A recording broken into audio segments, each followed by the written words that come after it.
আমরা প্রায়ই আমাদের শৈশবের কথা বলতে গিয়ে খুব নস্টালজিক হয়ে যাই। মানে আমার শৈশব এই ছিল, ছোটবেলায় আমরা এই করতাম, ছোটবেলায় এই করেছি, তোদের ছোটবেলা আর কি, আমাদের ছোটবেলায় যা কেটেছে। হ্যাঁ, শৈশব কথাটার সঙ্গে আমরা যেমন সাহিত্য বা বিভিন্ন রচনা, বিভিন্ন কাব্য, এগুলোর মাধ্যমে শৈশব কথাটার সঙ্গে আমরা ভীষণভাবে পরিচিত।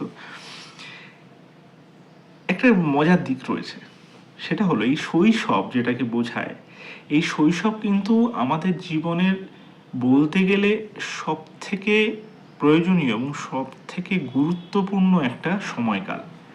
এবং তার পাশাপাশি এই শৈশবই কিন্তু আমাদের জীবনের সব থেকে অবহেলিত একটা সময়।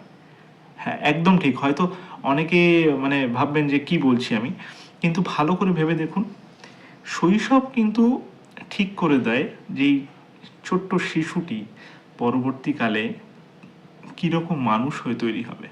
সুতরাং যারা ভাবছেন যে এখন তো আমার ছেলে ছোট বা আমার মেয়ে ছোট, বড় হোক ওকে শেখানো যাবে, বড় হোক ওকে বোঝানো যাবে, বড় হোক ওকে সঠিকভাবে পরিচালনা করা যাবে, তারা কিন্তু ভুল করছেন।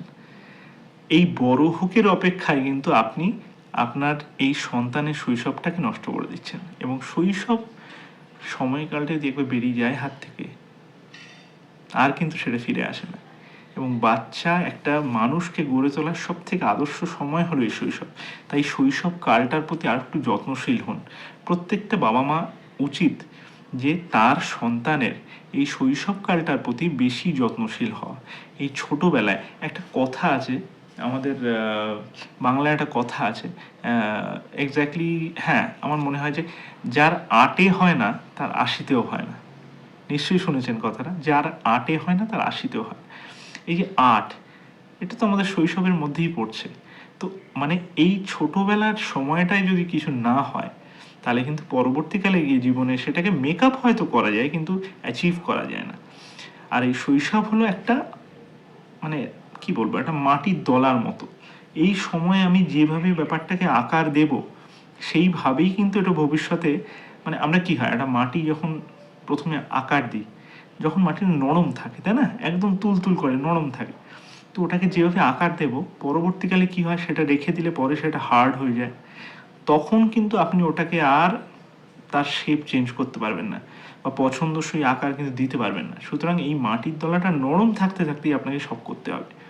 সুতরাং এই শিশুর এই শৈশবকালটা কিন্তু সব থেকে গুরুত্বপূর্ণ, শিক্ষার ক্ষেত্রে, সামাজিক শিক্ষার ক্ষেত্রে, হ্যাঁ, পুঁথিগত শিক্ষার ক্ষেত্রে, আচার আচরণ তৈরি করার ক্ষেত্রে, সব কিছুর ক্ষেত্রে, হ্যাঁ, সংস্কৃতির সঙ্গে পরিচয় করানোর ক্ষেত্রে, সব কিছুর ক্ষেত্রে এই শৈশবটা কিন্তু সব থেকে ইম্পর্ট্যান্ট। এইটাকে গুরুত্ব দিতে হবে। মনে রাখবেন, আপনার বাড়িতে যদি শিশু থাকে, তার যদি শৈশবকালীন সময় চলে, সেই সময়টা কিন্তু আপনাকে তার প্রতি বেশি যত্নশীল হতে হবে। এবং তারও কিন্তু আপনাকে এই সময় বেশি প্রয়োজন। সে কিন্তু আপনাকে ছাড়া কিছু চেনে না, এবং আপনি যা বলবেন সে সেটা বিশ্বাস করবে এবং সে চেষ্টা করবে সেটাকে ফলো করার।